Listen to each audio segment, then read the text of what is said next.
Comme l'a dit le roi David, je poursuivrai mes ennemis, je les détruirai et je ne reviendrai pas vers leur fin. Citoyens d'Israël, nous sommes dans une guerre de résurrection. De grands défis nous attendent encore. Il nous faut de la longévité, de l'unité, du courage et de la fermeté. Ensemble, nous lutterons et avec l'aide de Dieu, ensemble, nous gagnerons. Citoyens d'Israël, il y a un an, nous avons célébré Sukkot. Sinwar était engagé dans les derniers préparatifs du massacre d'octobre. Je me tiens devant vous pour vous informer que Sinwar a été éliminé. La personne qui a commis le massacre le plus terrible de l'histoire de notre nation, le meurtrier de masse qui a assassiné des milliers d'Israéliens, qui a kidnappé des centaines de nos citoyens, a été éliminé aujourd'hui.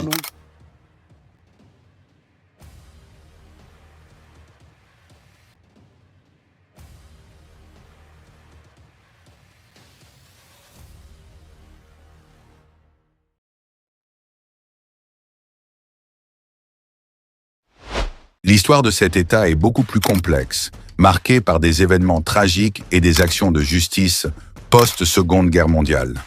Après la Shoah, où environ 6 millions de Juifs ont été exterminés par le régime nazi, Israël a été fondé en 1948 comme un refuge pour les Juifs du monde entier.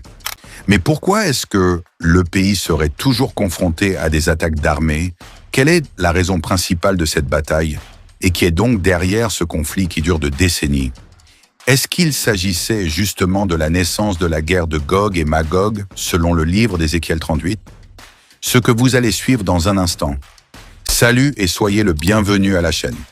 Les événements qui ont marqué cet État est beaucoup plus complexe, souvent tragiques et bouleversants, des actions de justice post-Seconde Guerre mondiale, dont voici le bref récit de cette contrée. L'Israël a une population de 9,5 millions d'habitants, parmi lesquels on compte 74% de Juifs et 21% d'Arabes israéliens. Un État dirigé par le président Isaac Herzog, avec le Premier ministre Benjamin Netanyahou, qui occupe ce poste à plusieurs reprises. Israël a participé à plusieurs guerres et conflits depuis sa création en 1948, dont la première était suite à la déclaration d'indépendance d'Israël en 1948. Jusqu'au présent conflit en cours avec le Hamas dans la bande de Gaza, à l'occurrence celle de Liban. L'Israël dispose d'une armée et d'un renseignement inégalés dans le monde. Sur l'ensemble de confrontations, l'État israélite a remporté un plus grand nombre de batailles, dont les plus significatives en termes de victoires militaires, nous trouvons la guerre d'indépendance, la guerre des 6 jours et celle du Kippour. Cet État qui est souvent soutenu par la plus grande puissance mondiale, alors que les raisons principales de ces victoires sont simplement liées à ses croyances religieuses. Bien qu'ayant rejeté le Messie, Dieu a choisi Israël comme son peuple élu pour plusieurs raisons. Entre autres, de la promesse donnée par Abraham que ses descendants formeraient une grande nation et qu'ils seraient bénis. En ce jour, le conflit entre Israël et le Liban, en particulier avec le Hezbollah, est complexe et a des racines historiques profondes sur le plan religieux, tant sur le plan politique. Ce conflit actuel est principalement centré sur les affrontements entre Israël et le Hezbollah, un groupe militant chiite basé au Liban. Comme vous connaissez, l'Iran constitue une base de pouvoir dans cette partie du monde. Sous l'Iran se trouvent l'Hezbollah et le Hamas, les deux grandes armées qui sont des organisations terroristes. Le Hamas contrôle le Gaza et le Hezbollah contrôle le Liban. Ils sont tous sur les frontières d'Israël. Ce qui met en évidence ces attaques contre cette terre de Dieu. Ce conflit est une continuation des hostilités de longue date entre Israël et le Hezbollah, exacerbées par des événements récents et des tensions régionales. Ce que vous devez savoir du Liban est que le Liban est un pays multisectaire dans lequel l'identité religieuse a un fort impact sur la politique de la population. De nombreux partisans du Hezbollah sont des musulmans chiites et un grand nombre de ses critiques et de ses opposants sont des non-chiites, notamment des musulmans sunnites et des chrétiens. En rappel, le chiite sont des 3 principaux courants de l'islam, avec le sunnisme et le kharidjisme. Les chiites sont définis comme étant ceux qui suivent Ali et voient en lui le successeur immédiat du prophète Mahomet. Ensemble, suivons ces révélations faites sur l'Israël et faites savoir dans le commentaire vos différentes impressions.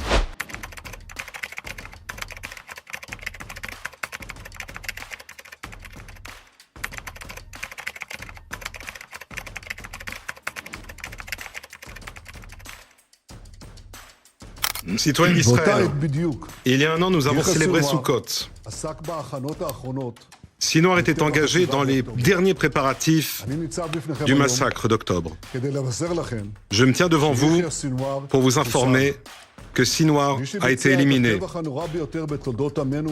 La personne qui a commis le massacre le plus terrible de l'histoire de notre nation, le meurtrier de masse qui a assassiné des milliers d'Israéliens, qui a kidnappé des centaines de nos citoyens, a été éliminé aujourd'hui. Nous lui avons réglé son compte.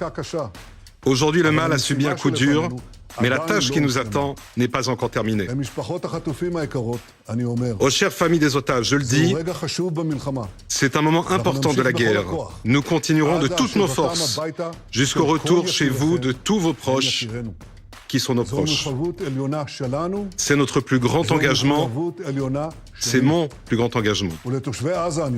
Et aux habitants de Gaza, je le dis, Sinwar a gâché votre vie. Il vous a dit qu'il était un lion, mais en réalité, il se cachait dans une tanière sombre et il a été tué alors qu'il fuyait devant nos soldats. Son élimination constitue une étape importante dans le déclin du Hamas. Et je vous le répète de façon claire, le Hamas ne dirigera plus Gaza. C'est le début de l'après-Hamas.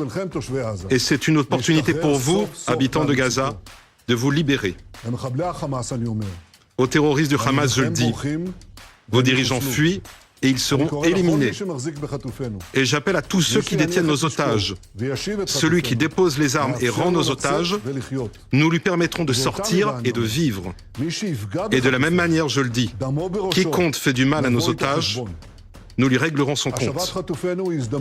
Le retour de nos otages est une opportunité d'atteindre tous nos objectifs et rapporter la guerre. Aux habitants de la région, je le dis, Gaza, Beyrouth, dans toute la région, les ténèbres se retirent et la lumière se lève.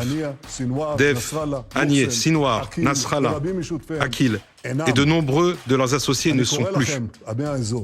Je vous appelle, peuple de la région, nous avons une grande opportunité d'arrêter l'axe du mal et de créer un avenir différent, un avenir de paix, de prospérité dans toute la région. Et ensemble, nous pouvons repousser la malédiction et promouvoir la bénédiction. Désormais, il est clair pour tout le monde, en Israël et dans le monde. Pourquoi avons-nous insisté pour ne pas terminer la guerre? Pourquoi avons-nous insisté face à toutes les pressions pour entrer à Rafah, le bastion du Hamas où se cachait Sinwar et de nombreux terroristes? J'exprime ma gratitude aux combattants du Tsahal, des renseignements, pour leur action déterminée et courageuse. Il n'y a personne de meilleur qu'eux. Aujourd'hui, nous avons clarifié ce qui arrive à ceux qui nous font du mal. Aujourd'hui, nous avons montré la victoire du bien sur le mal. Mais la guerre, mes amis, n'est pas terminée. Elle est difficile. Cela va nous coûter un prix cher. J'exprime mes condoléances aux familles qui ont perdu leurs proches. Je veux serrer dans mes bras les familles de nos héros tombés au combat. Leur sacrifice, y compris ces derniers jours, nous rapporte de la victoire. Comme l'a dit le roi David, je poursuivrai mes ennemis, je les détruirai et je ne reviendrai pas vers leur fin. Citoyens d'Israël, nous sommes dans une guerre de résurrection. De grands défis nous attendent encore. Il nous faut de la longévité, de l'unité, du courage et de la fermeté. Ensemble, nous lutterons et avec l'aide de Dieu, ensemble, nous gagnerons. Nous sommes ravis si cette vidéo vous a été utile. Alors n'hésitez pas de le partager avec vos contacts pour une plus grande visibilité. Et n'oubliez pas surtout de nous dire dans le commentaire vos différentes impressions sur cette actualité. On vous dit à la prochaine publication et restez connectés sur notre chaîne God Blessed 243 Simplement Chrétienne.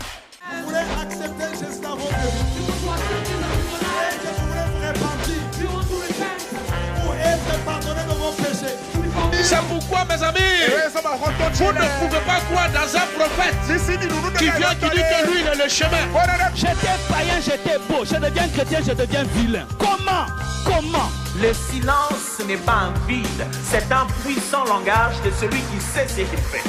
C'est le langage du mature. La personne qui est mature répond de foi par le silence, se tait seulement. Si le ciel qui est réconcilié avec la terre par la croix